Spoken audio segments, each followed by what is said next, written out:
Il faut absolument que je vous raconte. J'ai rencontré quelqu'un qui ne croit pas en la théorie de l'évolution. Darwin, l'homme descend du singe, il y croit plus.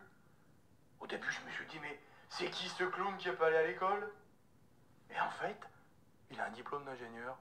Alors je lui dis, mais pourquoi vous croyez pas en la théorie de l'évolution? Et là, il me dit, bah parce que c'est pas prouvé. Comment ça, c'est pas prouvé? Bah il me dit, la théorie de l'évolution, le cœur de cette théorie, c'est le code génétique.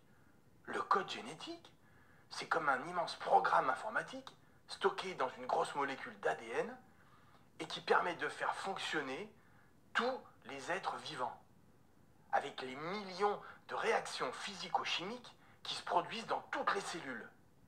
Je dis, oula, attendez, je vais vérifier. Je suis allé m'acheter un livre, La génétique pour les nuls. Attendez. La génétique pour les nuls. Et j'ai vérifié, c'est bien comme ça que ça marche, le code génétique.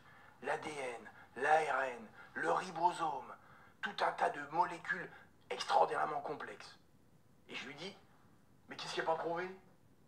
Ben, il me dit, la théorie de l'évolution voudrait que ce premier code génétique soit apparu spontanément sur la Terre il y a longtemps dans une soupe primitive. Et en fait, depuis 70 ans, les chercheurs essayent de voir apparaître toutes ces molécules, mais en fait, on n'a jamais rien vu apparaître, à part quelques acides aminés, quelques nucléotides, des petites molécules d'une vingtaine voilà, d'atomes, mais pas du tout les énormes molécules qui sont indispensables au code génétique. Je dis, oula, je vais vérifier. Et je suis allé sur Wikipédia. Et c'est ce qu'ils disent sur Wikipédia. En fait, c'est très incertain ce qu'ils disent. Ils ont beaucoup d'hypothèses, beaucoup de conditionnels, mais effectivement, on n'a jamais pu voir apparaître ces grosses molécules complexes. Je lui dis, mais les scientifiques, ben, ils y croient, ils doivent bien savoir. Et là, il me dit, ben, prenons celui qui a découvert l'ADN, le code génétique, Francis Crick, prix Nobel. Et ben lui, il dit que c'est comme un miracle. L'apparition de la vie, du code génétique. Je suis allé vérifier. C'est vrai? C'est ce qu'il dit, Francis Crick? On dirait que c'est un miracle? Ben, je lui dis, mais les nouveaux scientifiques, là on est en 2020, ils ont bien des réponses, ils doivent savoir. Et là il me dit, ben, ceux qui sont le mieux placés, ce sont les chimistes de synthèse, ceux qui essayent de construire des grosses molécules. Et bien si vous prenez l'un des plus éminents d'entre eux, un des scientifiques, un des 50 scientifiques les plus influents dans le monde actuellement, James Tour, et ben il dit que ça lui semble impossible. C'est pas vrai. Je suis allé vérifier, c'est ce qu'il dit James Tour. Et je vous invite à aller vérifier sur internet, si vous comprenez l'anglais, sinon faites-vous aider par quelqu'un. Mais il dit qu'il connaît aucun processus, aucun mécanisme qui pourrait permettre l'apparition spontanée du premier code génétique dans une soupe primitive. Et je lui dis, mais attendez, je connais quelqu'un, moi, j'ai entendu parler, Richard Dawkins. Lui, c'est un athée convaincu, et il dit que, qu'est-ce qu'il dit d'ailleurs sur l'origine de la vie? Et là, il me dit, bah, oui, Richard Dawkins, je le connais, mais vous savez ce qu'il dit? Il dit qu'il pense que ce sont des extraterrestres qui auraient apporté la première forme de vie sur la Terre. C'est pas vrai. Et j'ai vérifié sur Internet, c'est vrai. Dans une vidéo que vous pouvez trouver, il dit qu'il pense que c'est des extraterrestres. Je lui dis, mais, attendez, mais ça me paraît fou, mais alors ça vient d'où le code génétique? Et ben là, il me dit, ben, si c'est pas naturel, c'est peut-être surnaturel. Oula, attendez, non, non, non, non, non. Surnaturel? Non, il y a une autre explication. Je suis allé chez le marchand de journaux, j'ai acheté un autre magazine, attendez.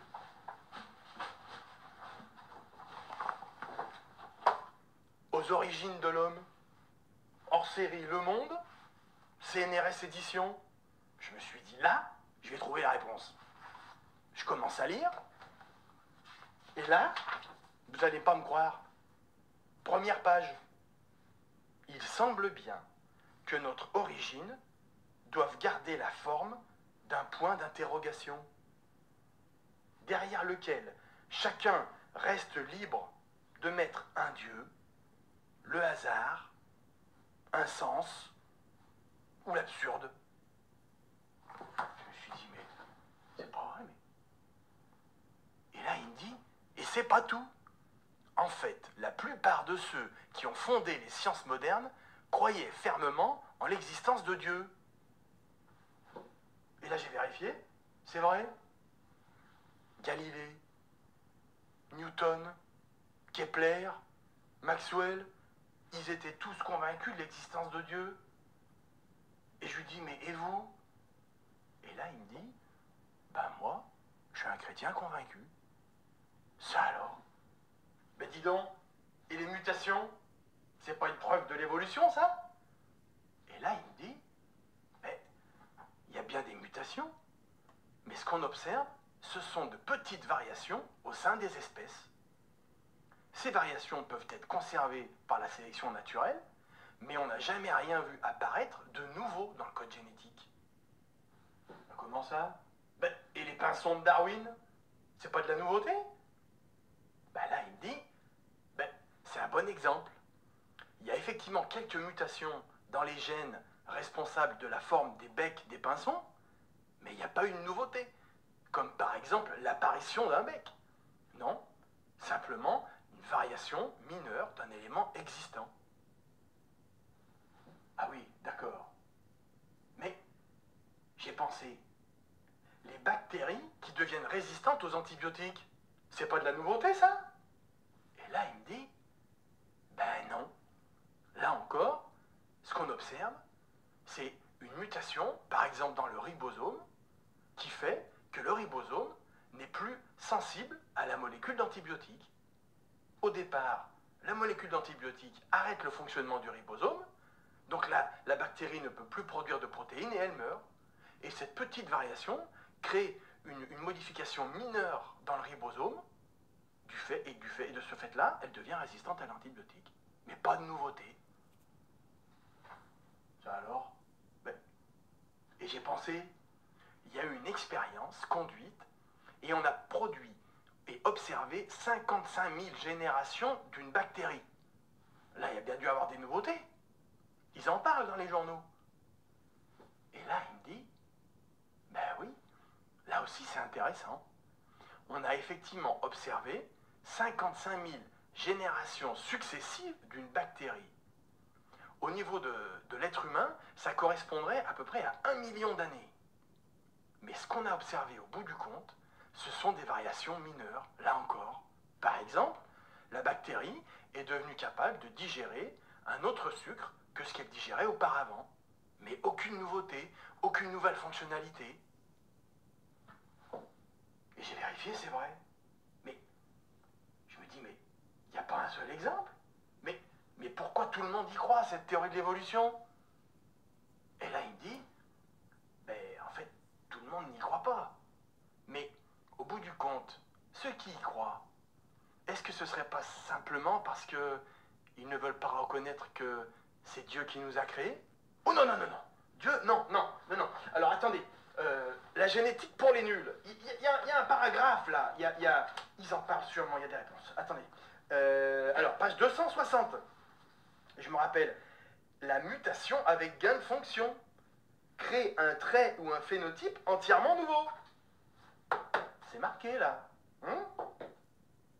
Et là, il dit, oui, c'est marqué, mais quel est le seul exemple qui est donné?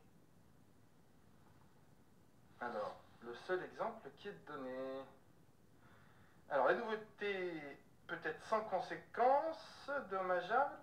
Par exemple, une nouvelle couleur des yeux. Une nouvelle couleur des yeux, oui. Effectivement, c'est pas vraiment une nouvelle fonctionnalité, ça. Plutôt une variation mineure d'un élément existant. Et il n'y en a pas d'autre? Non. Un petit paragraphe de 10 lignes. Et c'est vrai que, après tout le reste, il est beaucoup question de maladies génétiques. Et là, il dit, qu'on observe, c'est des variations mineures ou sinon des maladies génétiques. Mais on n'a pas un seul exemple d'une nouveauté qui soit apparue dans le code génétique. On n'a pas une expérience pour prouver que c'est possible. Et là, je me suis dit, mais c'est pas possible. Mais presque tout le monde y croit, cette théorie. Mais il doit bien y avoir des preuves. Mais parce qu'on ne sait pas d'où vient le premier code génétique, et on n'a aucune expérience qui nous montrerait l'apparition d'une nouveauté dans le code génétique pour faire passer les organismes d'une forme de vie à une autre. Mais il n'y a aucune preuve. Dis donc, les fossiles, c'est pas une preuve de l'évolution, ça? Et là, il me dit, eh ben non. En fait, le problème avec les fossiles, c'est qu'on n'a pas les fossiles intermédiaires qui seraient une transition entre les différentes formes de vie. On ne les trouve pas. Et c'est vrai que Darwin avait des doutes à cause de ça. Et j'ai vérifié, c'est vrai. Mais je lui dis, mais depuis, on en a fait des trous. On en a trouvé des fossiles. On les a pas trouvés, ces formes de transition intermédiaires? Et là, il me dit, eh ben non. Prenez par exemple Stephen Jay Gould, un des évolutionnistes les plus éminents. Ben, il disait simplement, au début des années 2000, que ces formes de transition étaient extrêmement rares dans le registre fossile. On les a pas. Et j'ai vérifié, c'est vrai. Mais je dis, mais alors si les fossiles ne nous montrent pas les traces de l'évolution, ils nous montrent quoi, les fossiles? Et là, il me dit, ben, il pourrait peut-être bien nous montrer qu'il y a eu un déluge. Comment ça? Un déluge? Comment ça, dans la Bible? Non, non, non, non. C'est pas possible. D'ailleurs, j'en ai pas parlé, mais j'ai amené un autre magazine. Parce qu'un de mes amis m'a donné ce magazine. Attendez voir. Dossier pour la science, l'évolution. Et je l'ai lu. Page 71, vous allez voir. Regardez ce beau diagramme, ce beau schéma. On a quelques fossiles et puis des traits entre eux pour montrer l'évolution, les ancêtres, la filiation, tout ça. Alors ça y est, ça. Et là, il me dit, mais je le connais, ce dossier. Il est un peu vieux, mais il est intéressant. Mais regardez bien ce qui est indiqué pour les traits entre les fossiles. Alors, les traits entre les fossiles. Alors, il y a deux types de traits. Les traits pleins, c'est marqué relation probable.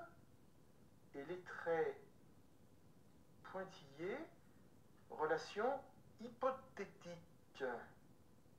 Probable ou hypothétique? Et là, il me dit, ben oui. Le problème, c'est qu'on les a pas, les formes de transition. Donc, c'est hypothétique, ces transitions. Ça alors? Mais je lui dis, mais... Et du déluge, on en a des preuves? Et là, il me dit, ben, il y a un sacré paquet d'indices. Par exemple, la première chose à savoir, c'est que pour ce qui est un fossile, il faut un certain nombre de conditions, notamment deux très importantes. Il faut que l'organisme, la plante ou l'animal, soit enfoui vivant sous une grande quantité de sédiments, de boue. Et qu'ensuite, il y ait au-dessus de lui, au-dessus du site, une énorme pression. Et j'ai dit, ben, pourquoi ça parle du déluge? Et ben, il me dit, mais justement, un déluge, il y a beaucoup d'eau, hop, d'un coup, il y a de la boue qui arrive, qui recouvre les organismes, et puis il y a une grande quantité d'eau au-dessus qui fait une grosse pression, qui permet la fossilisation. Donc c'est un premier indice très très fort. Ben, il y a quoi d'autre comme indice? Et là, il me dit, ben, par exemple, on trouve des preuves que la fossilisation a bien eu lieu dans des circonstances catastrophiques. Par exemple, on retrouve des animaux qui sont fossilisés alors qu'ils étaient en train de manger ou d'accoucher. Et il me dit, oui, c'est pas faux. Mais ils en disent quoi, les scientifiques? Et là, il me dit, ben, oui, les scientifiques, ils reconnaissent bien qu'il y a bien dû y avoir des catastrophes. Par exemple, ils pensent qu'il y aurait une grosse météorite qui aurait en fait provoqué l'extinction des dinosaures. Parce qu'on les voit, les traces des catastrophes. Ça alors? Oui, mais attendez, les strates, on sait bien qu'elles sont successives de la plus ancienne à la plus récente. Donc ça, on le voit bien dans le registre fossile, dans les strates. Et là, il me dit, ben oui, il y a bien une sorte comme ça de schémas qu'on retrouve dans plusieurs endroits, mais il y a bien d'autres choses qu'on retrouve. Par exemple, les fossiles vivants. Alors il y en a qui n'aiment pas ce terme, mais de quoi on parle? En fait, on parle d'espèces qui étaient supposées être les ancêtres d'une espèce suivante, mais qu'on retrouve bien vivante actuellement. Par exemple, une des plus fameuses espèces, c'est le sélacanthe. C'était un poisson, un gros poisson, qui est considéré, même encore actuellement, comme l'ancêtre des amphibiens et des êtres humains. Mais en fait, on a retrouvé un premier spécimen bien vivant en 1938 au large de Madagascar. Et en fait, des fossiles vivants, on en a plein d'exemples. Donc si ça se trouve, il n'y a pas du tout eu d'évolution. Ça alors? Mais je lui dis, mais ces strates, on sait bien qu'elles sont là, ça a pris des millions d'années pour faire tout ça. Donc du coup, si on ne retrouve que quelques animaux successifs, ben, ça prouve bien l'évolution. Et là, il me dit, écoutez bien, vous allez être surpris. Parce qu'on a des exemples récents du fait que les strates peuvent se former très rapidement. Par exemple, au Mont Sainte-Hélène, au début des années 1980, il y a eu toutes les conditions pour un mini-déluge, et des strates et des kilomètres de canyons se sont formés en quelques semaines. Ça alors? J'ai vérifié et c'est encore vrai. Et je lui dis, mais c'est pas possible. On n'a aucune preuve que la première forme de vie ait pu apparaître par hasard dans une soupe primitive. On n'a aucun exemple de mutation qui pourrait faire passer d'une forme de vie à une autre. Et dans le registre fossile, on n'a pas non plus les formes de transition qui pourraient nous prouver l'évolution. Mais pourquoi beaucoup de gens y croient à cette théorie? Et là, il me dit, vous allez être surpris, mais durant l'histoire de cette théorie de l'évolution, il y a eu beaucoup de mensonges. Comment ça, des mensonges? Et là, il me dit, en fait, beaucoup de gens ont voulu apporter des fausses preuves pour faire croire en l'évolution. Ils ont falsifié des éléments qu'ils avaient trouvés, ils les ont maquillés, et ils ont voulu venir comme ça pour dire qu'ils avaient trouvé une preuve de l'évolution. Et beaucoup de gens les ont cru. Ça alors? Mais vous avez des exemples de ça? Et là, il me dit, écoutez, je serais ravi de vous en parler, mais là, je dois aller prendre soin de ma famille. Mais si vous voulez, on se retrouve dans quelques temps, et puis on en parle. Je lui dis d'accord. Du coup, ce que je fais, je retourne le voir, et je viens vous parler des mensonges de la théorie de l'évolution. Hein? Ouf. Parce qu'il est encore arrivé un truc, il faut que je vous raconte. Vous vous rappelez l'ingénieur que j'ai rencontré et qui ne croit plus en la théorie de l'évolution de Darwin? Et c'est vrai que j'avais pu constater que la possibilité de l'apparition naturelle de la vie n'est pas prouvée. Que la possibilité d'apparition de nouvelles fonctionnalités dans les organismes par les mutations n'est pas prouvée non plus. Et qu'en plus, on ne voit pas les traces de l'évolution dans les fossiles. Alors à la fin, je lui demandais, mais comment ça se fait que tant de gens y croient à cette théorie? Et là, il m'avait dit, il y a plusieurs raisons. Une de ces raisons, c'est que depuis 150 ans, plusieurs sont venus en prétendant avoir trouvé des preuves de la théorie de l'évolution, et en fait, c'était des mensonges. Mais beaucoup de gens les ont crus. Alors je suis retourné le voir, et je lui ai dit, mais dis donc, avant d'accuser quelqu'un de mentir, il faut des preuves? Vous avez des preuves de ça? Et là, il me dit, il y en a pas mal. On pourrait commencer par un des plus gros mensonges, qui est la théorie de la récapitulation du biologiste Haeckel. On est dans les années 1850, et Haeckel a prétendu que les embryons des différentes espèces reproduisent au cours de leur développement les différents stades de l'évolution de leur espèce. Et pour ça, il a diffusé partout des dessins qui montraient ces différents embryons. Mais on s'est rendu compte petit à petit que cette théorie était complètement fausse. En fait, la plupart des organismes n'ont pas dans leurs embryons les différents stades de leur soi-disant histoire évolutive. Mais pire que ça, on s'est rendu compte que Haeckel avait volontairement truqué ses dessins. Et il avait trompé tout le monde. Et ce qui est tragique, c'est que pendant plus de 100 ans, ces dessins et cette théorie s'est retrouvée dans les manuels scolaires du monde entier et que ça a beaucoup contribué au fait que cette théorie de l'évolution a été acceptée. Et c'était une fraude complète. Et j'ai vérifié, c'est absolument vrai. Et si vous voulez plus de détails, vous pouvez vous reporter à l'article de New Scientist du 6 septembre 1997 où vous verrez tout ça. Incroyable. Et je lui ai dit, mais vous avez d'autres exemples? Et là, il me dit, il y en a beaucoup. Par exemple, on pourrait parler de l'homme de Piltdown. Là, on est en 1912, quand un groupe de paléontologues prétendent avoir trouvé le fameux chaînon manquant entre le singe et l'homme. Ça s'est diffusé partout, et là aussi, ça s'est retrouvé pendant 40 ans dans les manuels scolaires du monde entier. Mais on s'est rendu compte, dans les années 1950, que c'était totalement faux, et non seulement ça, mais que c'était une supercherie qui avait été fabriquée de toutes pièces. On avait pris des ossements d'êtres humains et d'orang-outans, on les avait limés, on les avait traités chimiquement pour qu'ils apparaissent plus vieux, et ça a trompé tout le monde pendant plus de 40 ans. Incroyable. Et j'ai vérifié, c'est vrai.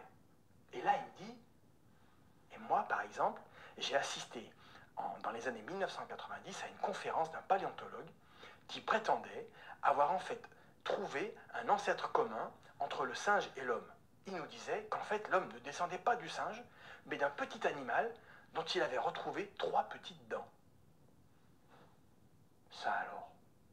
Et oui, et moi, vous comprendrez que beaucoup de gens soient sceptiques quand on veut dire qu'on connaît beaucoup de choses à partir de quelques petits bouts d'os. Incroyable. Bon, ça d'accord, mais c'était des anciens exemples. Est-ce que vous avez des exemples plus récents? Et là, il me dit, ben, il y en a pas mal. Par exemple, on entend beaucoup parler de soi-disant organes vestigiaux. Alors de quoi s'agit-il? Ce seraient des organes qu'on retrouve dans les espèces actuelles et qui ne seraient en fait que des vestiges des ancêtres de cette espèce, mais qui ne seraient plus utiles actuellement. Par exemple, on retrouve quelques os dans le squelette des baleines, et certains prétendent que ce sont en fait des restes qui ne servent plus à rien, des pattes qu'avait le mammifère qui serait l'ancêtre des baleines, et qui serait ensuite allé dans l'eau pour se évoluer progressivement en baleine. Mais en fait, on s'est rendu compte que ces os étaient tout à fait utiles à l'accouplement des baleines, à la reproduction. Donc là encore, c'est tout à fait faux. Ça alors, j'ai vérifié, et c'est encore vrai. Et je lui ai dit, et vous avez d'autres exemples? Et là, il me dit, oui, bien sûr, on pourrait par exemple parler des organes qui sont soi-disant mal faits dans la nature. Par exemple, l'œil humain. Tout le monde reconnaît que c'est une merveille de technologie, mais il se trouve que la lumière, dans l'œil humain, traverse certains éléments avant d'atteindre les photorécepteurs qui sont au fond de l'œil. Et certains disent, bah, c'est mal fait, parce que si on regarde les yeux des pieuvres, qui sont très semblables à ceux des humains, bah, ils n'ont pas ce défaut où la lumière doit traverser certains éléments. Mais en fait, ce qui se passe, c'est que les deux sont des merveilles. Mais l'œil humain, pourquoi est-ce qu'il a ces éléments que la lumière doit traverser? C'est parce que ces éléments filtrent les ultraviolets qui sont dans la lumière. Et s'ils n'étaient pas là, eh bien les photorécepteurs seraient grillés au fond de l'œil. Alors que les pieuvres, qui vivent dans l'eau, n'ont pas besoin de ça. Parce qu'en fait, l'eau filtre les ultraviolets. Donc en fait, ce sont dans les deux cas des merveilles de la nature. Ou peut-être même, devrais-je dire, des merveilles de Dieu. Ah non, vous n'avez pas encore parlé de Dieu, pourquoi est-ce que vous parlez de Dieu tout le temps?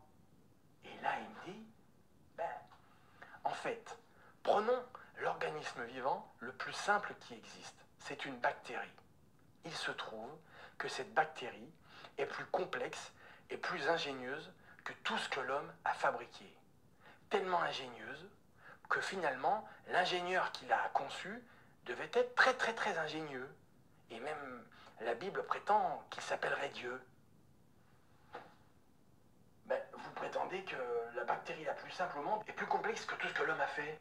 Vous pourriez me le prouver, ça? Et là, il me dit, bah oui, depuis que l'homme s'est fabriqué des microscopes suffisamment puissants, on se rend compte des prodiges qui sont dans la nature. Par exemple, si on prend le flagelle qui permet aux bactéries de se déplacer.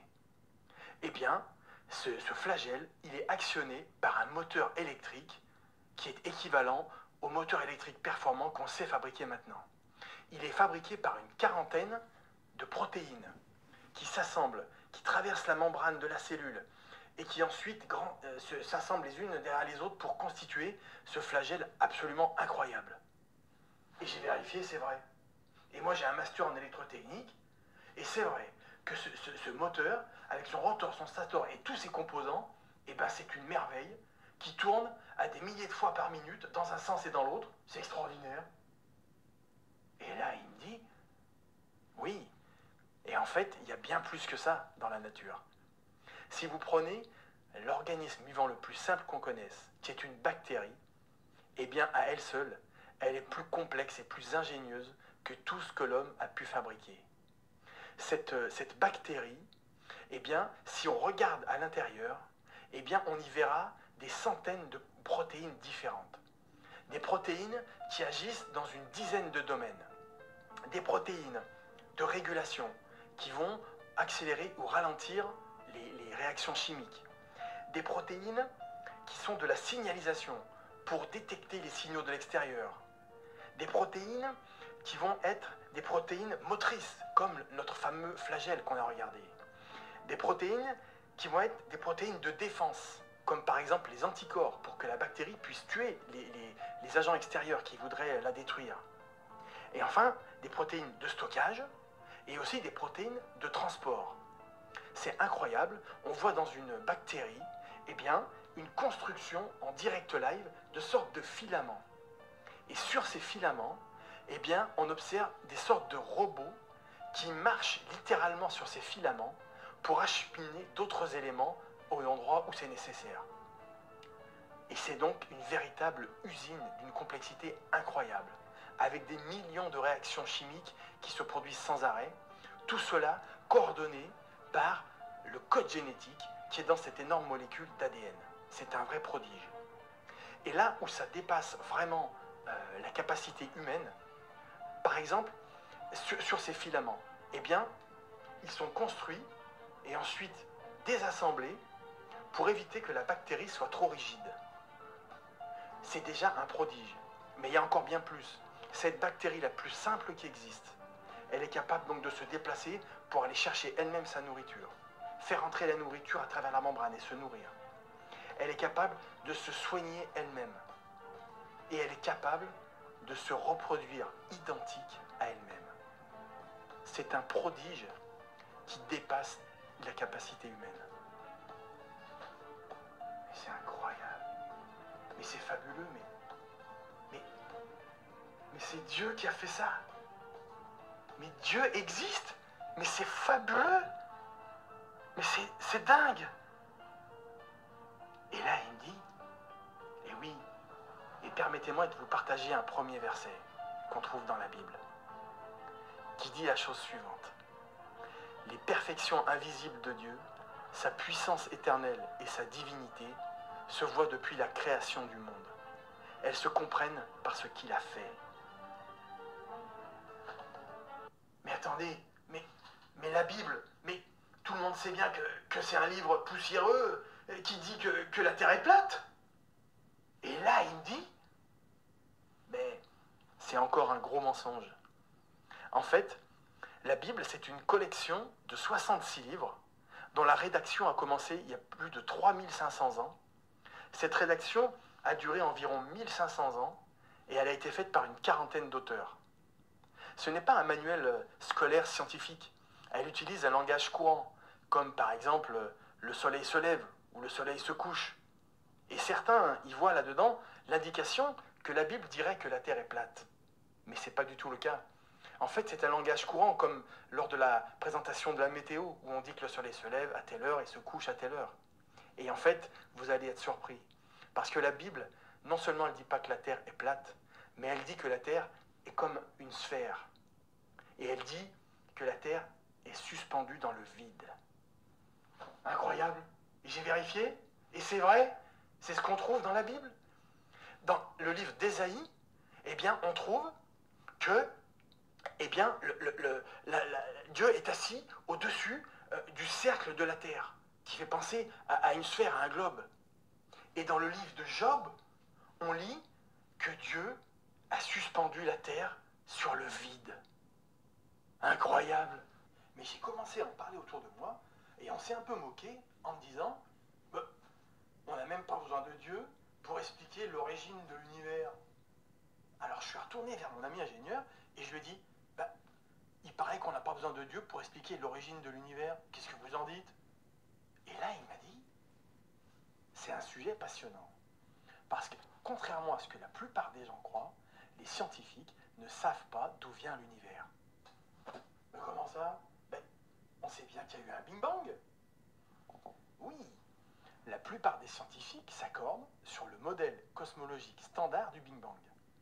Mais en fait, la question se pose, d'où vient le Big Bang? Et il y a comme une barrière qu'on appelle le mur de Planck, au-delà duquel on ne peut rien voir. Donc en fait, les scientifiques ne savent pas d'où vient l'univers. Ça alors? Mais c'est incroyable, c'est pas possible. Alors, je suis allé retourner m'acheter un autre magazine, attendez voir. Aux origines de l'univers. Hors série Le Monde, CNRS édition. Mais je l'ai lu, en me disant, mais je vais trouver des réponses là-dedans. Mais qu'est-ce que je lis? Page 14. La question, qu'y avait-il avant le Big Bang, n'a pas de sens en physique et relève de la métaphysique. Incroyable. Mais alors, les scientifiques ne savent pas d'où vient l'univers, mais il vient d'où l'univers? Et là, il me dit, mais il y a plusieurs hypothèses, plusieurs croyances, plusieurs théories. Stephen Hawking, par exemple, qui est un des astrophysiciens les plus éminents récemment, eh bien, il disait, en 2010, que lui croyait qu'en raison de la loi de la gravité, l'univers pouvait se créer de lui-même à partir de rien. Alors, je ne sais pas ce que vous en pensez, mais Étienne Klein, qui est un scientifique français bien connu, se posait beaucoup de questions par rapport à cette affirmation. Par exemple, faut-il comprendre que la loi de la gravité était présente déjà dans le néant originel?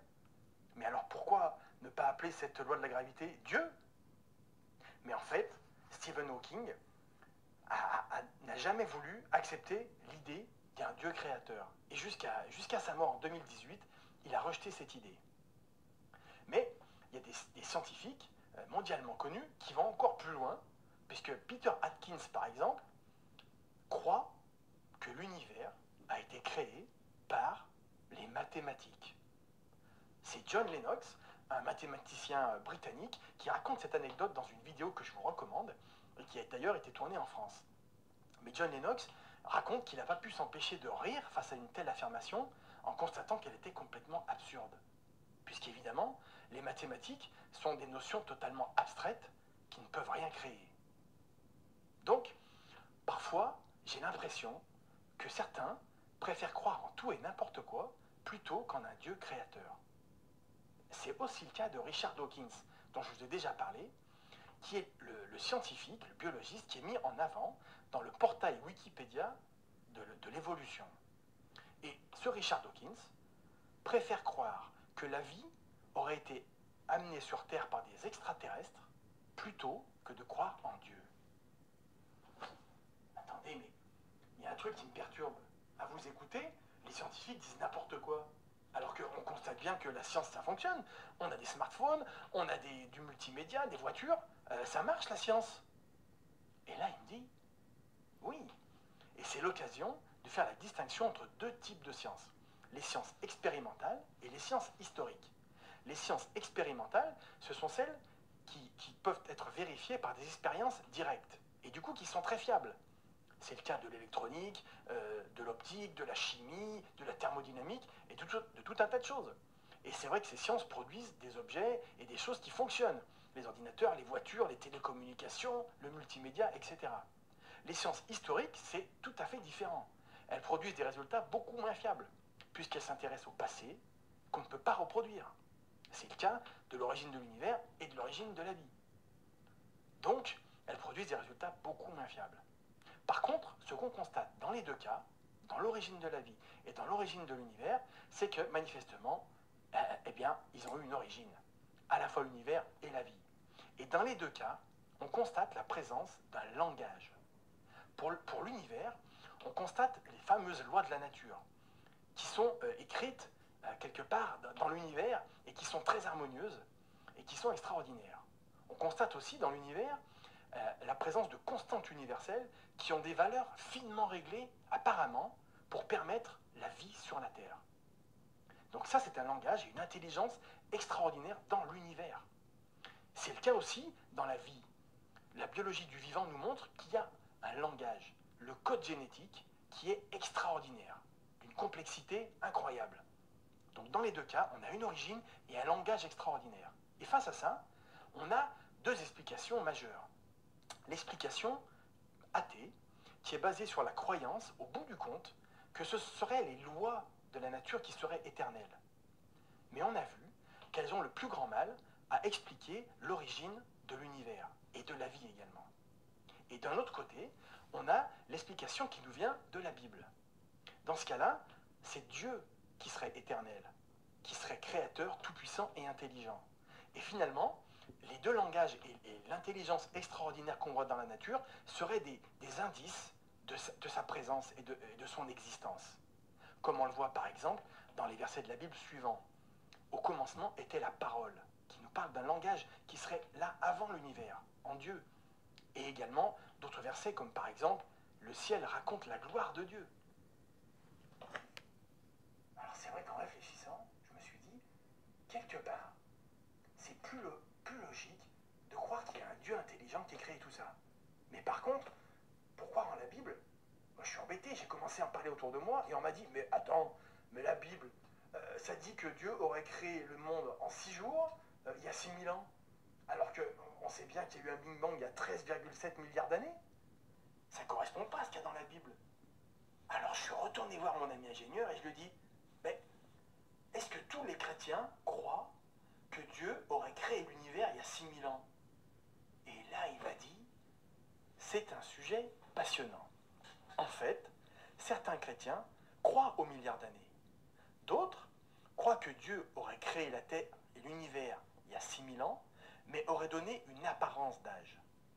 D'autres pensent que les modèles utilisés pour dater tout ça ne sont pas très fiables. Comment ça, pas très fiable? Mais pour comprendre ça, il faut étudier ces différentes méthodes de datation. Prenons par exemple la datation au carbone 14. Le principe est assez simple. Du carbone 14 se crée dans la haute atmosphère, ensuite il s'allie avec de l'oxygène pour donner du CO2, qui est absorbé par tous les organismes. Mais à la mort d'un organisme, celui-ci n'assimile plus du carbone 14. Et finalement, le carbone 14 qu'il y a dans l'organisme à ce moment-là commence à se désintégrer à une vitesse constante. Et du coup, la quantité de carbone 14 qui reste dans l'organisme est une sorte d'horloge. Ben, qu'est-ce qui n'est pas fiable alors? Ben, jusqu'ici, ce qu'on a vu relève des sciences expérimentales, qu'on peut vérifier par des expériences. Mais la grande inconnue, c'est la quantité de carbone 14 qu'il y avait au départ dans l'organisme. Et là, personne n'était là pour la mesurer. Donc, on fait des hypothèses. Et on utilise d'autres méthodes de datation pour essayer de savoir quelle était cette quantité de carbone 14. Mais du coup, c'est hypothétique. Ah d'accord. Mais, par exemple, la datation par les carottes glaciaires, c'est pareil? Ben, c'est pareil. Il suffit de lire l'article de Futura pour se rendre compte, par exemple, qu'on peut y relever au moins 5 sources d'incertitude. Une de ces sources d'incertitude étant l'utilisation, dans une des parties de cette méthode, de la datation au carbone 14. Mais c'est dingue. Mais franchement, on les appelle absolues, ces méthodes de datation. Par exemple, l'âge de la Terre, on sait que c'est 4,5 milliards d'années. Mais là encore, il suffit de lire l'article de Wikipédia pour se rendre compte que cette méthode, comme la méthode au carbone 14, est une méthode qui utilise des isotopes radioactifs qui se désintègrent. Donc on a les mêmes sources d'incertitude. Et en plus, tout le monde s'accorde pour dire que la roche initiale a tout été désintégrée par le mouvement des écorces terrestres. Et du coup, on en est réduit à devoir dater une météorite qu'on suppose venir d'une planète qu'on suppose être apparue en même temps que la Terre. Donc là encore, beaucoup de sources d'incertitude. Mais c'est dingue. Mais il y a un truc qui est certain, c'est l'âge de l'univers. Ça, personne ne le remet en cause. 13,7 milliards d'années. D'ailleurs, j'ai un ami qui m'a donné un livre. Attendez, voilà. Hop. La fabuleuse aventure de la vie. Et il m'a dit, bah t'as qu'à vérifier. Et vous avez vérifié? Page 14. page 14.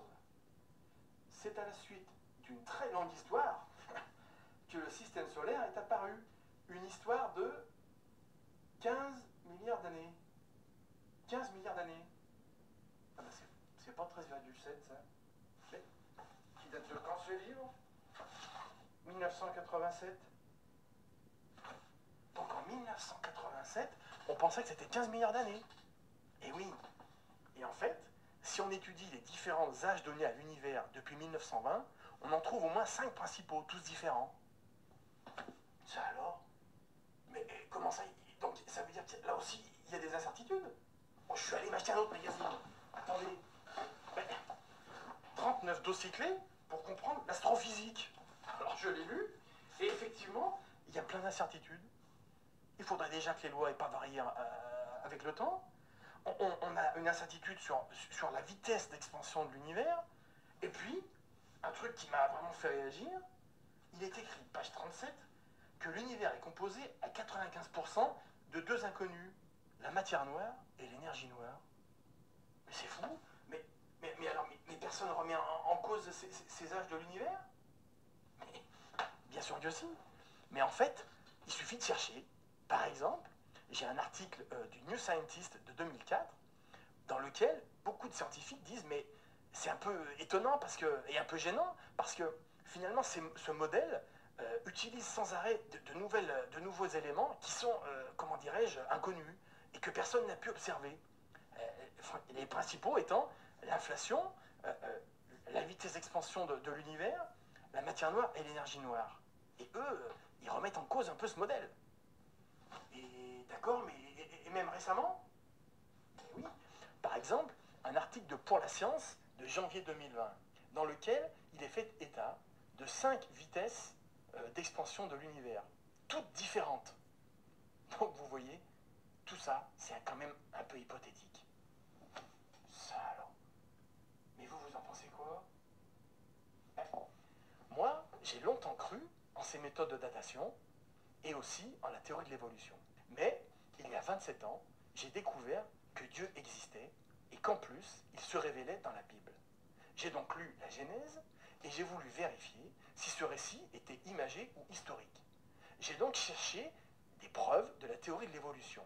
Et aussi étonnant que ça puisse paraître, il n'y en a aucune de preuve directe. Et c'est vraiment très dur à croire. D'ailleurs, vous pouvez vérifier dans votre livre à la page 34. Page 34. Il n'est pas facile de dire que la vie est née de la matière inerte. Ah oui.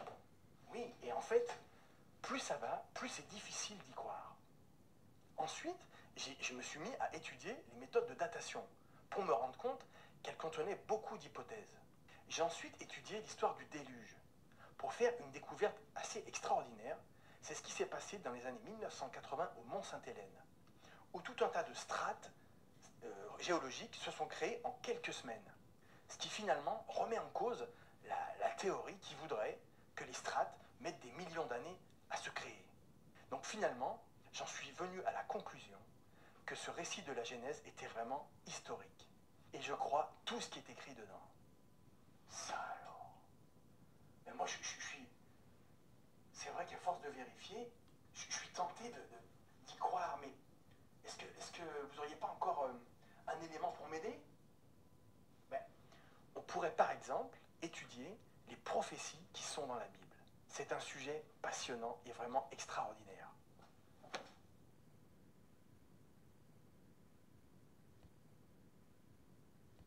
Vous pensez qu'il y a des textes dans la Bible qui annonçaient à l'avance la théorie de l'évolution? C'est pas possible. Et là, il me dit, écoutez, c'est un sujet passionnant. Là encore, je vais vous présenter les éléments et vous pourrez en juger par vous-même. Je vais vous présenter 3 textes qui sont écrits dans la Bible depuis quasiment 2000 ans. Le premier, c'est un texte que j'ai déjà cité, Romains 1, dans lequel il est simplement marqué que la puissance de Dieu et sa divinité se voient comme à l'œil nu lorsqu'on observe la création. Le deuxième texte, qu'on trouve dans la deuxième épître de Pierre, indique qu'à la fin des temps, les hommes viendront avec des moqueries et se détourneront volontairement de la vérité concernant la création et le déluge. Et le troisième texte indique que ces hommes auront la démangeaison d'entendre des choses agréables. Ils se donneront une foule de docteurs et se tourneront vers des fables. Et je pose la question, est-ce que c'est pas exactement ce qui se passe avec la théorie de l'évolution? On a vu que le cœur de cette théorie, qui est que la vie et les différentes formes de vie pourraient apparaître naturellement par le hasard et la sélection naturelle, eh bien le cœur de cette théorie n'a jamais été observé dans une expérience. Il n'est donc pas prouvé, et plus ça va, plus on comprend l'incroyable complexité du code génétique, plus ça paraît difficile à croire.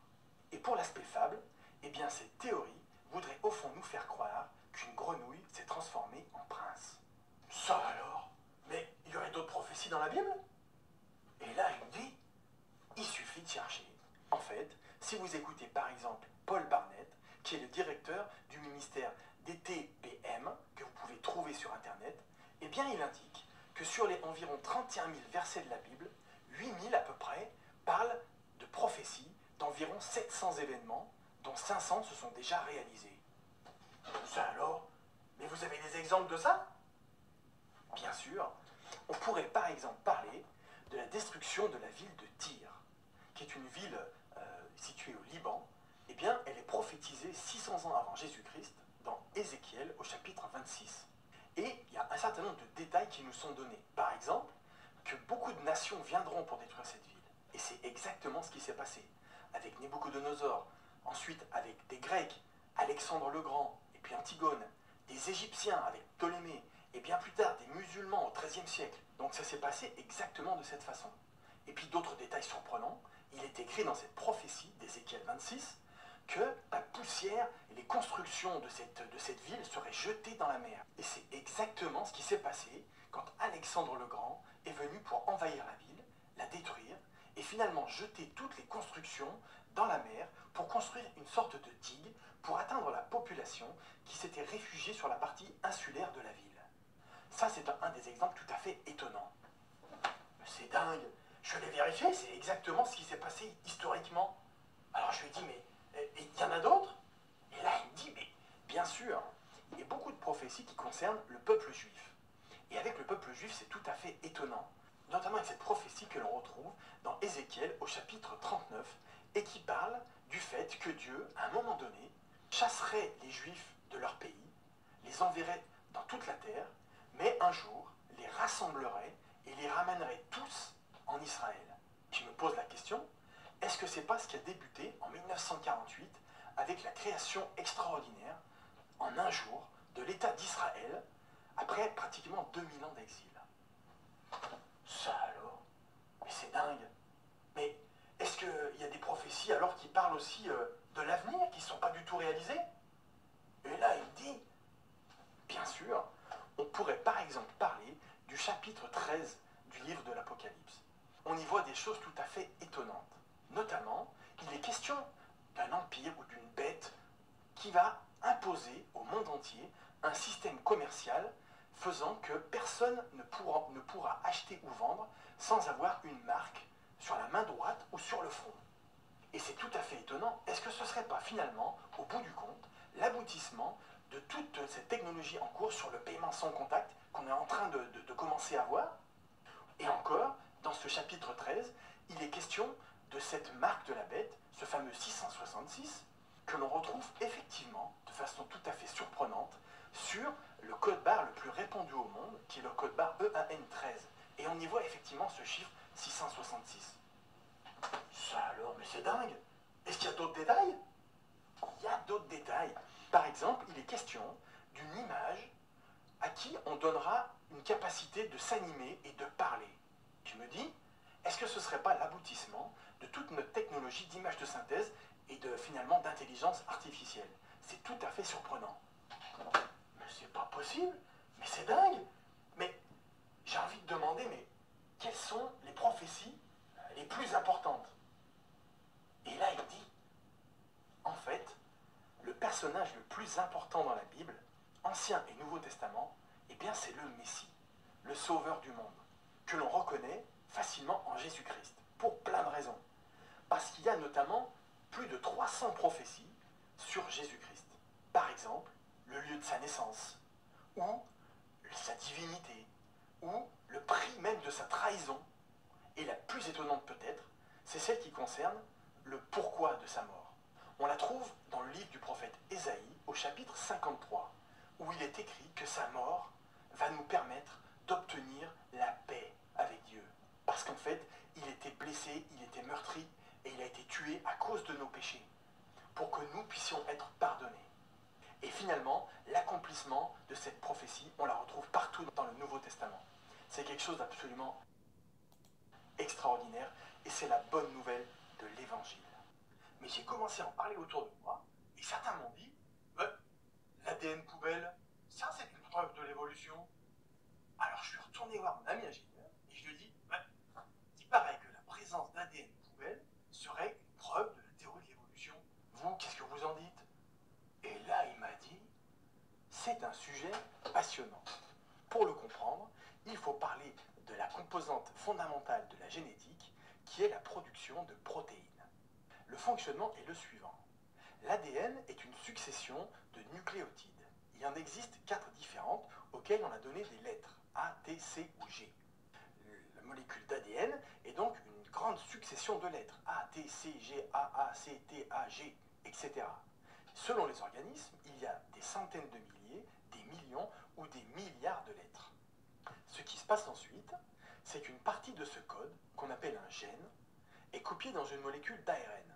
Cette molécule d'ARN est acheminée vers une grosse machine moléculaire qu'on appelle le ribosome, et qui va prendre des nucléotides 3 par 3, on appelle ça un codon, et qui va traduire ce codon dans l'un des 22 acides aminés qui sont utilisés pour construire les protéines.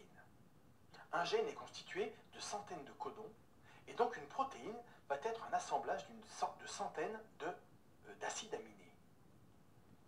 Et ce qui s'est passé, c'est que lorsqu'on a découvert ce code génétique, on s'est rendu compte qu'une grande partie de ce code ne codait pas pour des protéines. Une grande partie de cette séquence de lettres n'était pas des gènes. Et en 1972, un scientifique a inventé cette expression junk DNA, autrement dit ADN poubelle, pour désigner ces portions d'ADN qui ne codent pas pour des protéines. Et les croyants en la théorie de l'évolution se sont dit c'est normal, puisque l'ADN serait le résultat de processus aléatoires, et finalement, ça aurait donné ces parties inutiles de l'ADN, le junk DNA, l'ADN poubelle. Mais on s'est rendu compte, au fil du temps, qu'en réalité, ces portions d'ADN sont tout à fait utiles. La plus grosse étude qui a été réalisée s'est appelée le projet ENCODE. Il a commencé en 2003 et s'est terminé en 2012. Il a rassemblé 442 chercheurs qui ont pu conclure et trouver une utilité à environ 80% finalement de ce code génétique. Ces résultats ont gêné finalement les croyants en la théorie de l'évolution, comme le montrent par exemple ces 2 articles de 2013. Le premier, pour la science, qui essaie de minimiser la portée de ce résultat, et l'autre, du journal Scientific American, qui en gros essaie de dire que finalement l'ADN poubelle est tout à fait logique et cohérent avec la théorie de l'évolution.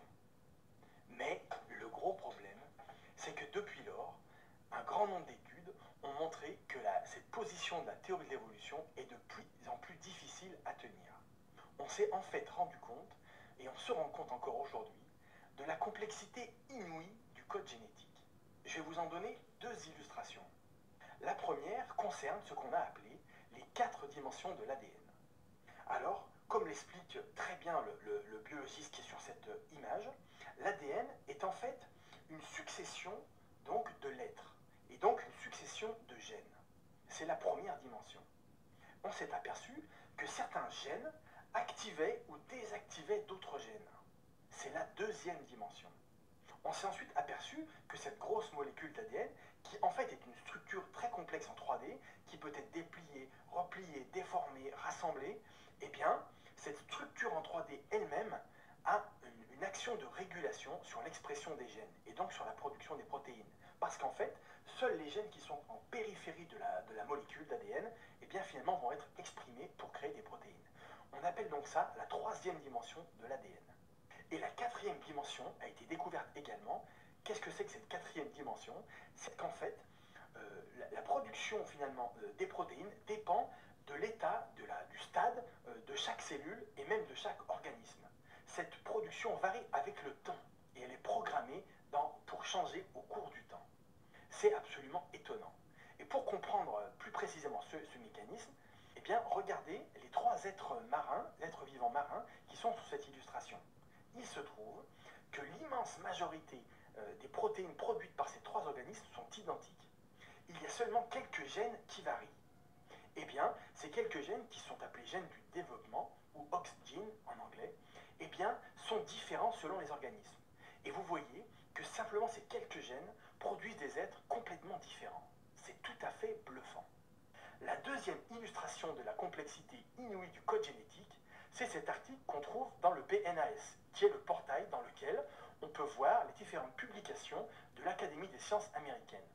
Cet article compare le processus de régulation de la production des gènes d'une bactérie avec le système d'appel des fonctions du cœur du système d'exploitation Linux.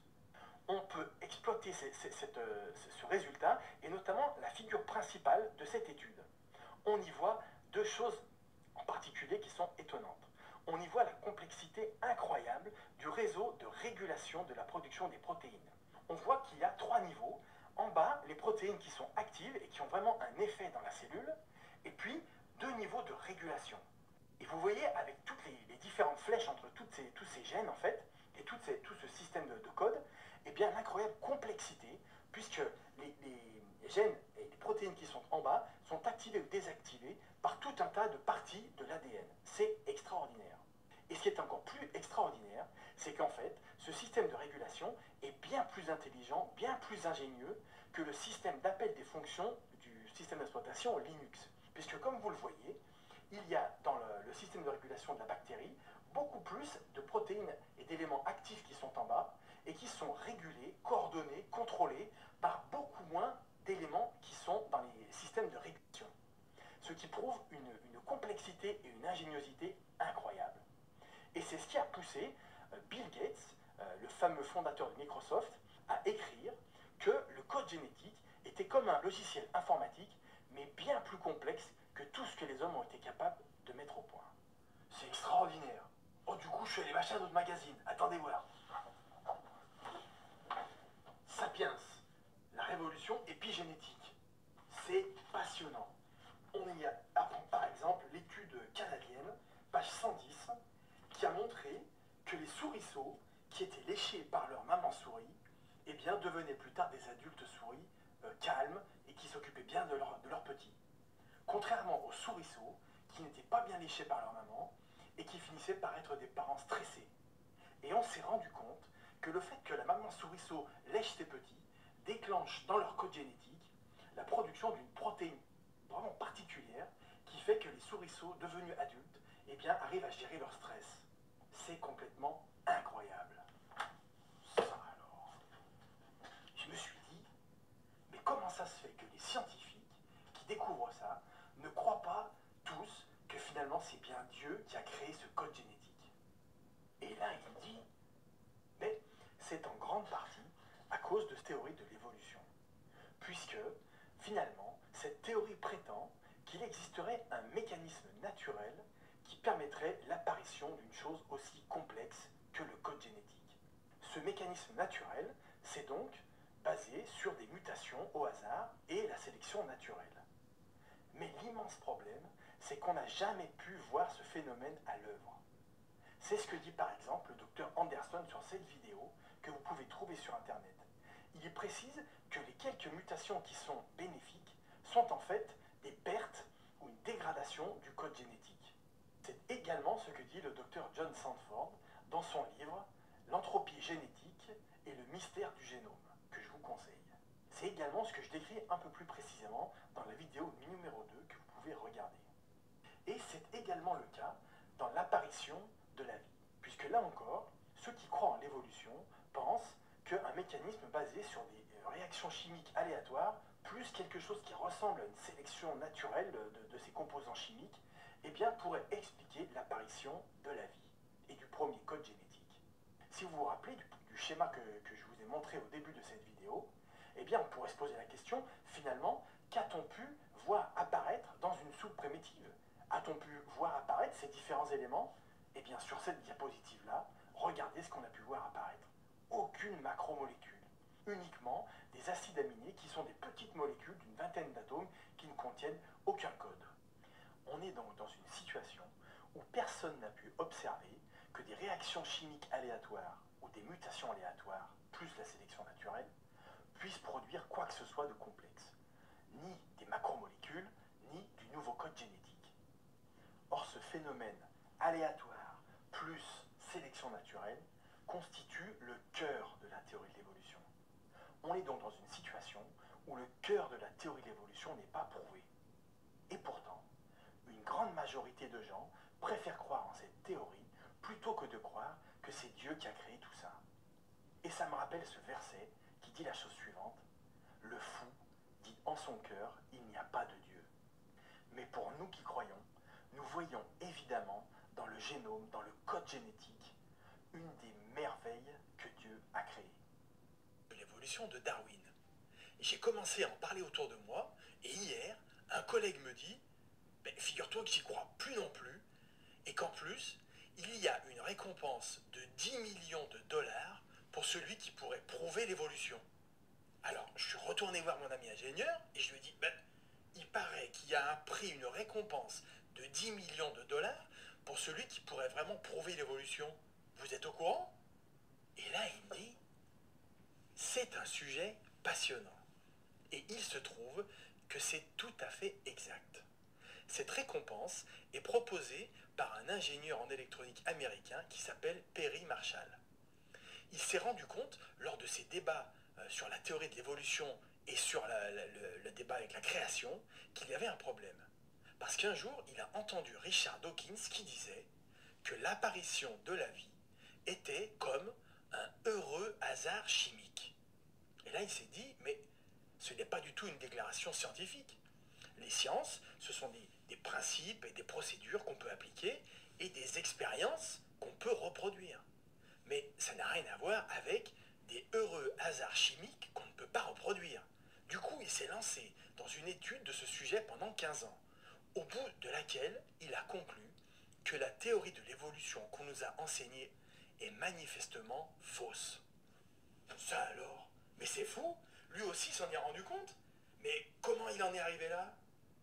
Eh bien, en fait, il a vite compris que la théorie qui disait que des mutations aléatoires plus une sélection naturelle pourraient produire quelque chose de nouveau permettant à un organisme de changer de forme, eh bien cette théorie ne tenait pas la route. Il s'en est rendu compte simplement en réalisant que toutes les mutations correspondent en fait à une dégradation du code génétique. Même les quelques cas où une mutation peut produire un aspect bénéfique à court terme, comme par exemple les bactéries qui deviennent résistantes aux antibiotiques, et bien même dans ce cas-là, en fait, il y a réellement une dégradation du code génétique. Et il a pu faire le lien avec ses connaissances scientifiques qui lui disaient que dans la propagation d'un signal, dans la propagation de l'information, eh bien, les mutations ressemblent au bruit qui parasite cette information. Il s'agit toujours d'une dégradation. Du coup, il s'est rendu compte que cette théorie était manifestement fausse. Ça alors? Mais est-ce qu'il a diffusé cette information et ses découvertes? Et là, il dit, effectivement, il a écrit un livre qui s'appelle Évolution 2.0, en constatant que l'évolution qu'on a apprise ne tenait pas la route et qu'il fallait probablement chercher une deuxième théorie, la 2.0. Et du coup, il a proposé un prix. Pourquoi a-t-il proposé un prix? Eh bien pour la raison suivante. Il s'est rendu compte que le vivant reposait sur un mécanisme de codage d'une information digitale. Et que ce mécanisme était exactement celui que nous utilisons, nous, êtres humains, dans nos technologies de l'information, dans l'informatique, dans les ordinateurs, le multimédia et toutes les télécommunications. Ce principe, quel est-il? Eh bien, il est en plusieurs étapes. Tout d'abord, l'information, elle est stockée sur un support digital, puis elle est ensuite codée par un codeur en une autre forme finalement d'information qui est transmise jusqu'au décodeur qui là va lui traduire finalement cette information en une autre information qui va être réellement utilisable. On a donc toutes ces étapes qui se produisent dans nos technologies de l'information. Et il s'est rendu compte que c'est exactement ce qui se passe dans absolument tous les organismes vivants, depuis les simples cellules jusqu'aux êtres humains. Et ce processus, quel est-il? Eh bien, l'information, elle est stockée au départ dans l'ADN sous forme digitale, avec, vous vous rappelez, cette succession de nucléotides auxquels on a donné des lettres, A, T, C ou G. On a donc plein de nucléotides qui se suivent. Cette information, elle est ensuite codée par un ARN polymérase en un ARN messager, qui va ensuite transporter cette information vers le décodeur, qui est ici le ribosome. Ce ribosome va utiliser une table de correspondance réellement, qui va faire correspondre à chaque triplet de lettres, qu'on appelle un codon, eh bien, un acide aminé particulier. Par exemple, CGA va donner l'arginine. Et on a ainsi le ribosome qui va construire un assemblage d'acides aminés qui va donc résulter en une protéine. Et ça se passe tout le temps. Et il s'est rendu compte que personne ne savait d'où pouvait bien venir ce code génétique, cette apparition d'un phénomène comme ça extrêmement complexe et ingénieux, finalement de transfert de l'information. Il a donc proposé un prix à quiconque pourrait prouver que ce phénomène, ce mécanisme pourrait apparaître de façon naturelle. Ça alors? Mais ça a été annoncé officiellement?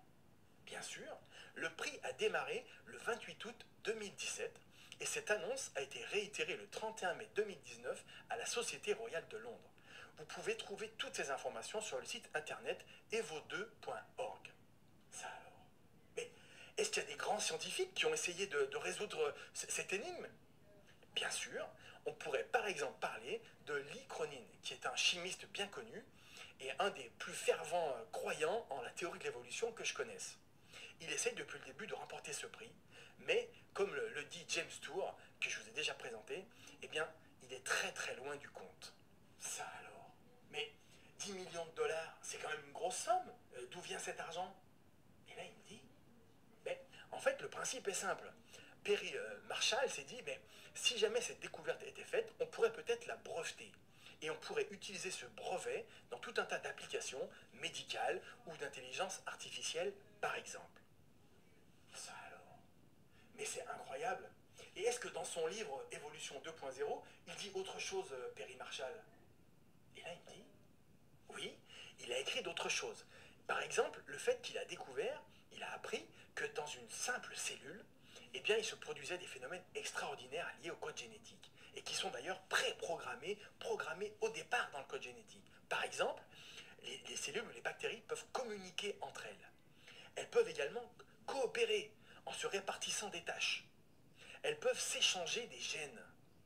Elles peuvent également transmettre des caractères acquis à leur descendance.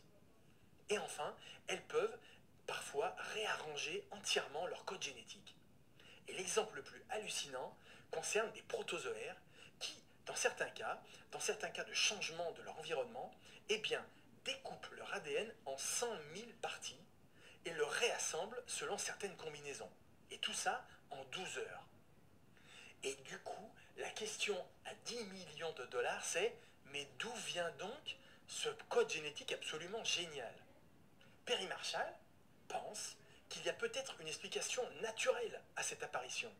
Il a donc mis en place ce prix de 10 millions de dollars. Pour ma part, j'ai une autre théorie qui est également écrite dans un livre que vous connaissez peut-être. Ce livre commence par une phrase qui est également bien connue et qui dit la chose suivante. Au commencement, Dieu créa les cieux et la terre. Il faut absolument que je vous raconte. J'ai parlé de la théorie de l'évolution de Darwin autour de moi, en commençant par le livre de Michael B.E., Darwin Devils, dans lequel ce scientifique constate qu'en fait toutes les mutations correspondent à des dégradations du code génétique, et qu'il est donc difficile d'imaginer qu'elles puissent être à l'origine de nouvelles fonctionnalités qui pourraient faire passer les organismes d'une forme de vie à une autre. J'ai ensuite parlé du livre de Stephen Meyer, Darwin's Doubt, dans lequel ce scientifique constate que dans le registre fossile, eh bien les différentes formes de vie apparaissent soudainement, tout d'un coup, sans ancêtres qu'on puisse identifier sous forme de fossiles. Et qu'ensuite, les différentes espèces sont assez stables dans le registre fossile. Du coup, ces deux constatations pourraient bien nous faire croire qu'en réalité, il n'y a pas du tout eu d'évolution. Et là, quelqu'un me dit, il n'y a que des livres en anglais? Alors, je lui dis, bien, si vous cherchez un livre en français, je vous conseille le livre de Dominique Tassot, un ingénieur de l'école des mines, qui explique tout ça, et qui s'intitule « L'évolution, une difficulté pour la science, un danger pour la foi ». Et à la fin, je leur explique que le coup de grâce à une explication naturelle de la vie, eh bien, c'est l'apparition de la vie elle-même sur la Terre, qui reste un mystère complet pour la science. Et là, un autre me dit, pas du tout, ça y est, on a trouvé, on a percé le mystère des origines de la vie. D'ailleurs, il y a un article dans National Geographic qui explique tout ça. Alors je suis retourné voir mon ami ingénieur, et je lui dis, il paraît qu'il y a un article dans lequel est décrit le mystère de l'origine de la vie. Qu'est-ce que vous en dites? Et là, il me dit, c'est un sujet un peu navrant. Parce qu'en réalité, il y a régulièrement des articles qui sont publiés dans de grandes revues avec des titres complètement extravagants. Et nous avons ici un bon exemple. Le titre de cet article de National Geographic de décembre 2020, eh bien c'est le suivant. On aurait percé le mystère des origines de la vie. Alors, on est bien sûr attisé par la curiosité, mais que contient donc cet article? Eh bien, si on prend le sous-titre de cet article, on voit qu'il s'agit d'un homme qui s'appelle Tibor Ganti et qui a publié en 1971 un modèle théorique de ce qu'aurait pu être un précurseur de la première forme de vie. En fait, en 1971, comme l'explique l'article, il y a eu 3 propositions, 3 théories sur ce qu'aurait pu être, disons, une protocellule, c'est-à-dire le stade avant la première cellule vivante réelle que l'on connaît. Son modèle à lui s'appelle le chimioton. Selon lui, ce qui a précédé la première bactérie, eh bien, c'est une protocellule qui aurait une membrane, un métabolisme avec des protéines, et puis une capacité à se reproduire.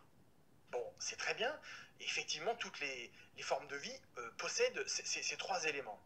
Mais du coup, quel est le problème avec ça? Le problème, c'est que tout cela est totalement théorique. En réalité, si on essaye de résumer l'hypothèse d'une apparition naturelle de la vie, on peut le résumer en 5 étapes. Premièrement, une apparition de molécules simples, comme les acides aminés. Deuxièmement, une apparition de macromolécules. Troisièmement, une apparition d'un système auto-répliquant qui peut se répliquer tout seul. Quatrièmement, l'apparition de protocellules. Et cinquièmement, l'apparition de la première bactérie. Ça, c'est la théorie. Mais en réalité, qu'a-t-on pu voir réellement émerger de ce qu'on imagine être une soupe primitive? Eh bien, uniquement des molécules simples, comme les acides aminés lors de l'expérience de Miller de 1953. Et depuis 70 ans qu'on fait des recherches là-dessus, on n'a quasiment pas progressé. Ça alors? Mais c'est fou! Mais concrètement, pourquoi est-ce qu'on n'a pas progressé? En fait, il s'avère que les obstacles à l'apparition naturelle de la vie sont immenses et très nombreux. Par exemple, si on prend la deuxième étape, l'apparition de macromolécules, comme l'ARN, comme les protéines, comme l'ADN, eh bien, il se trouve que, comme l'explique très bien le thermodynamicien Brian Miller, en fait, ces macromolécules sont dans un état qui est, disons, contre nature, avec une très faible entropie, c'est-à-dire des molécules très ordonnées, et en même temps un haut niveau d'énergie. En fait, les lois de la physique que l'on connaît, les lois naturelles, ne produisent pas ce type de molécules. Et c'est pour cela qu'on n'en voit pas apparaître, et c'est pour cela également que lorsque une cellule meurt, ou un être vivant meurt, eh bien, il se décompose. Parce qu'en fait, les cellules et les macromolécules sont dans un état qui n'est pas naturel, et qui est simplement maintenu par la vie, justement. Ah oui, d'accord.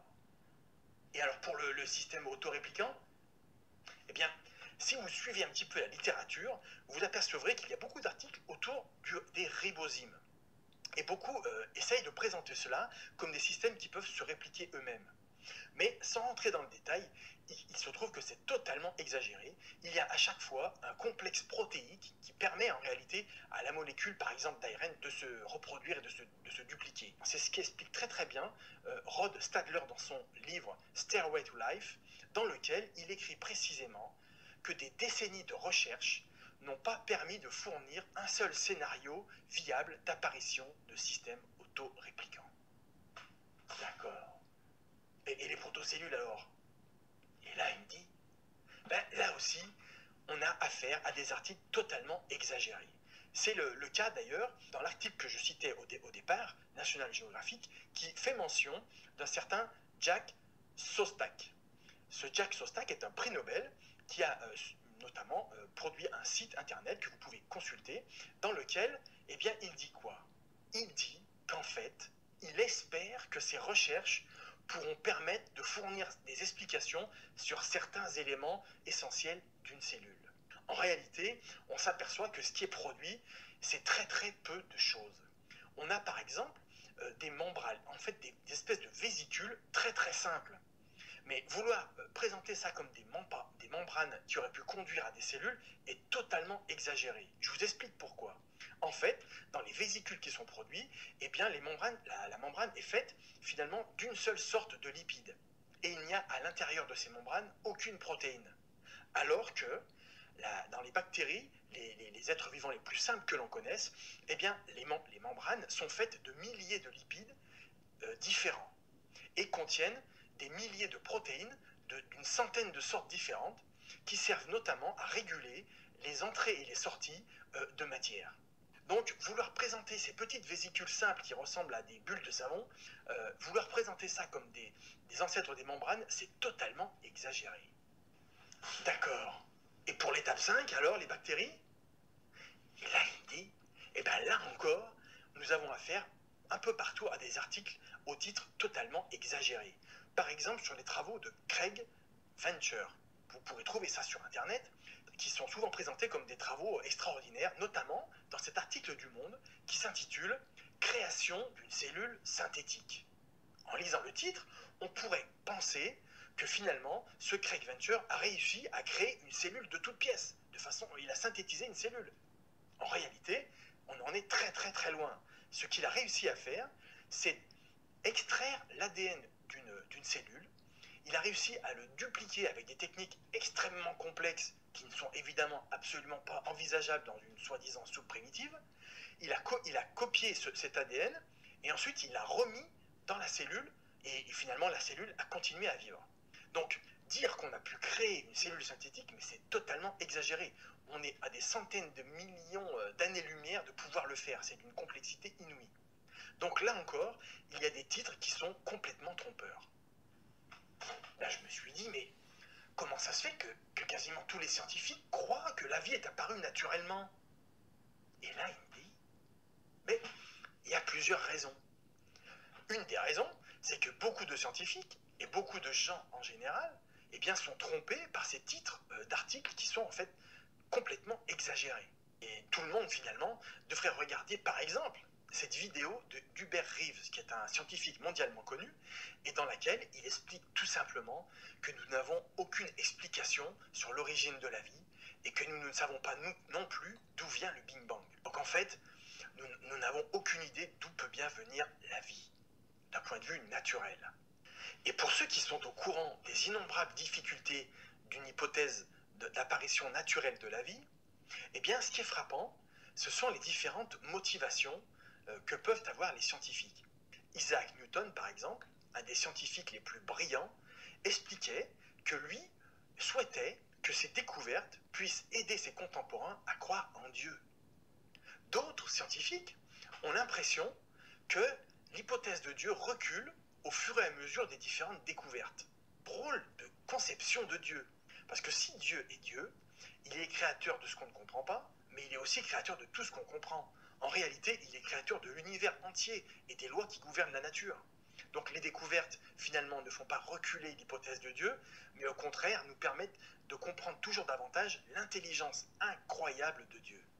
Une des autres raisons pour lesquelles beaucoup de scientifiques croient à l'apparition naturelle de la vie, c'est parce qu'en fait, le projet scientifique ne consiste pas à dire « bon bah Dieu l'a créé et puis on s'arrête là ».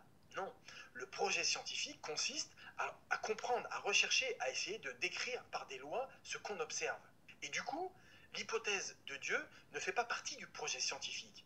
C'est d'ailleurs ce que relève la résolution 1580 d'octobre 2007 du Conseil de l'Europe, qui indique la dangerosité de vouloir considérer que le créationnisme est une science.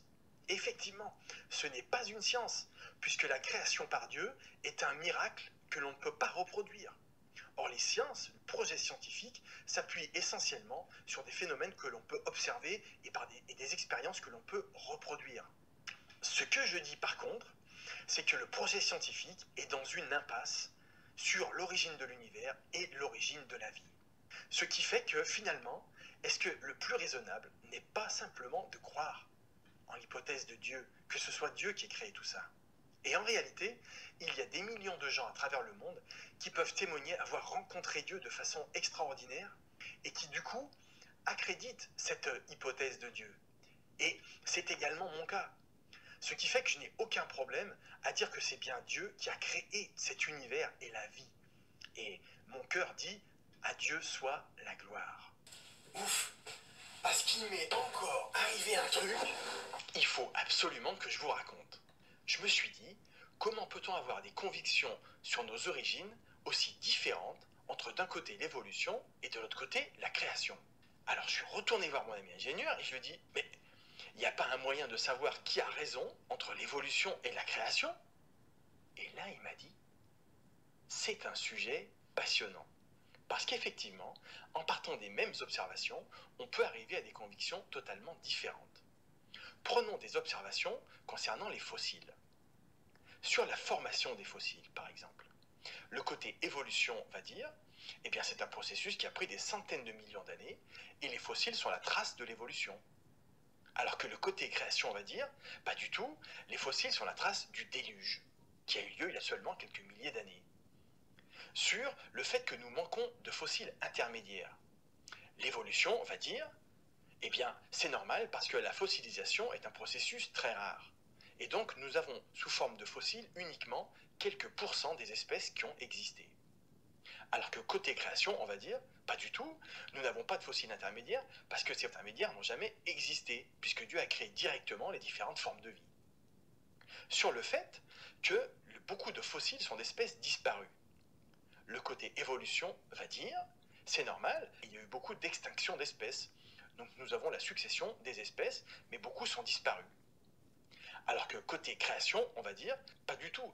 Les faits que beaucoup d'espèces fossilisées ne se retrouvent pas actuellement sont la trace du fait que les conditions de vie avant le déluge étaient très différentes, et que du coup les espèces étaient très différentes. Sur le fait que les fossiles ne sont pas complètement mélangés dans les différentes strates. Côté évolution, on va dire, c'est normal, la fossilisation a eu lieu à des époques différentes, et donc les fossiles que l'on trouve dans les différentes strates sont différents. Alors que côté création, on va dire, pas du tout. Le fait qu'on ne retrouve pas les fossiles complètement mélangés vient du fait que la fossilisation a eu lieu à des endroits différents. Puisque lors du déluge, comme maintenant, les oiseaux, par exemple, et les coquillages ne vivent pas au même endroit. Donc c'est normal que dans les différents gisements de fossiles, on ne retrouve pas mélangés des fossiles de coquillages et des fossiles d'oiseaux. Autre observation importante que l'on peut faire, on retrouve des tissus mous dans les fossiles de dinosaures. Or, on sait bien que les tissus mous disparaissent assez rapidement. Lorsqu'un animal meurt, rapidement il ne reste que le squelette. Du coup, côté création, on va dire, le fait qu'on retrouve des tissus mous de dinosaures indique que la fossilisation de ces dinosaures est bien plus récente qu'on le croit. Alors que côté évolution, on va croire qu'il existe des processus qui permettent de conserver les tissus mous pendant des dizaines de millions d'années. Du coup, on s'aperçoit que finalement, un certain nombre de nos convictions reposent sur nos croyances, sur notre vision du monde. D'accord, mais du coup, est-ce qu'il n'existe pas un moyen scientifique de savoir qui a raison entre l'évolution et la création? Et là, il m'a dit, c'est là que le sujet devient passionnant. Parce qu'il existe effectivement un moyen d'évaluer le niveau de confiance que l'on peut avoir dans telle ou telle affirmation scientifique. C'est ce qu'explique très bien le chercheur qui s'appelle Rob Stadler dans son livre « Une approche scientifique de l'évolution ». Dans ce livre, il cite 6 critères qu'il faut utiliser pour évaluer le niveau de confiance que l'on peut avoir dans tel ou tel résultat ou dans telle ou telle affirmation scientifique. Ces critères se présentent sous forme de questions. Premier critère, peut-on reproduire l'obtention du résultat? Sinon, le niveau de confiance sera plus faible dans ce résultat. Deuxième critère, le résultat est-il le produit d'une observation directe ou indirecte? Si l'observation est indirecte, nous aurons moins confiance dans le résultat. Troisième critère, l'expérience a-t-elle été préparée, réfléchie, paramétrée? Si ce n'est pas le cas, nous aurons moins confiance dans ce résultat.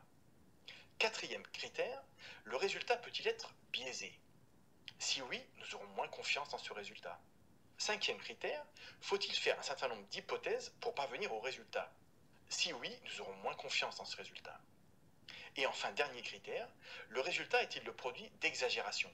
Si oui, là aussi, nous aurons moins confiance dans ce résultat. Et Rob Stadler applique donc ces critères aux différentes affirmations scientifiques qui sont en général utilisées en faveur de la théorie de l'évolution. Utilisons ces critères pour évaluer le niveau de confiance que l'on peut avoir dans l'affirmation suivante.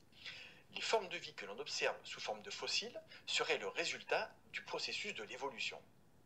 Appliquons les critères. Premier critère, peut-on reproduire l'obtention du résultat? Manifestement non, puisque nous ne pouvons pas reproduire l'évolution qui aurait duré des centaines de millions d'années. Deuxième critère, le résultat est-il le produit d'une mesure directe? Manifestement non, puisque l'observation des fossiles est une mesure indirecte du processus qui a conduit à l'évolution des animaux. Troisième critère, l'expérience a-t-elle été préparée? Manifestement non. Nous arrivons à la fin de ce processus. Quatrième critère, le résultat peut-il être biaisé? Manifestement oui, puisqu'on a vu que beaucoup de nos convictions viennent de nos présuppositions. Cinquième critère, faut-il faire un certain nombre d'hypothèses pour parvenir au résultat? Manifestement oui, puisque comme nous manquons de fossiles intermédiaires, il faut supposer que les espèces intermédiaires ont existé. Et sixième critère, le résultat est-il le produit d'exagération? Manifestement oui, il faut faire un certain nombre d'extrapolations pour arriver à ce résultat, à cette affirmation. Rob Stadler conclut donc que le niveau de confiance que l'on peut avoir dans cette affirmation est très faible. Rob Stadler utilise ensuite ces critères pour passer en revue un certain nombre d'affirmations qui sont utilisées en faveur de la théorie de l'évolution, pour s'apercevoir qu'elles revêtent toutes un niveau de confiance très faible. C'est le cas de la formation des fossiles, c'est ce que l'on vient de voir. C'est également le cas sur les structures soi-disant vestigiales. C'est également le cas sur ce qu'on appelle l'homologie, c'est-à-dire la ressemblance entre les différentes parties de squelette. Et c'est enfin le cas pour les soi-disant mauvais designs d'organes que l'on observe. Donc au bout du compte, Rob Stadler s'aperçoit que le niveau de confiance que l'on peut avoir dans les affirmations qui sont utilisées en faveur de la théorie de l'évolution et portant sur les fossiles, eh bien ce niveau de confiance est très faible. L'auteur s'intéresse ensuite à un certain nombre d'observations que l'on peut faire à partir de la génétique et sur les affirmations que l'on peut en tirer. L'auteur s'intéresse à la génétique des mutations. Il s'intéresse aussi à un certain nombre d'expériences qui ont eu lieu, notamment celles qui ont produit des dizaines de milliers de générations de bactéries. Il s'intéresse aussi à la fameuse résistance aux antibiotiques. Il s'intéresse aussi à la production de tryptophane. Et enfin, il s'intéresse au phénomène observable de la spéciation. Il en conclut, après avoir utilisé les critères, que le niveau de confiance que l'on peut avoir dans tous ces résultats est très élevé. Mais il fait tout de suite les deux constatations suivantes. Première constatation, les changements que l'on a obtenus correspondent tous à des modifications mineures d'éléments génétiques déjà existants. Deuxième constatation, nous n'avons jamais pu observer l'apparition de gènes entièrement nouveaux, c'est-à-dire venant d'informations génétiques entièrement nouvelles. Rob Stadler en tire donc la conclusion suivante. Les observations et les résultats que l'on obtient à partir de la génétique peuvent facilement être utilisés avec un haut niveau de confiance pour promouvoir ce qu'on appelle généralement la microévolution, c'est-à-dire des changements mineurs d'éléments existants.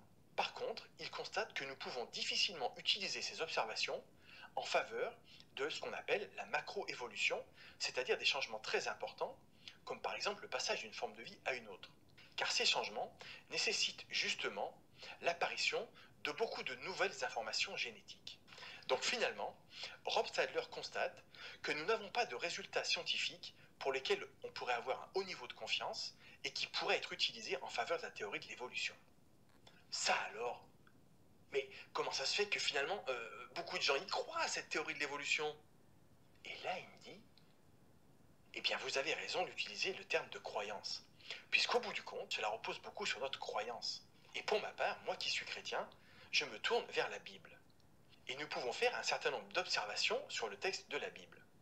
La première observation, c'est que je ne connais pas de verset qui parle explicitement de l'évolution. Si vous en connaissez, Je vous invite à me les faire connaître en écrivant à l'adresse mail qui s'affiche sur l'écran.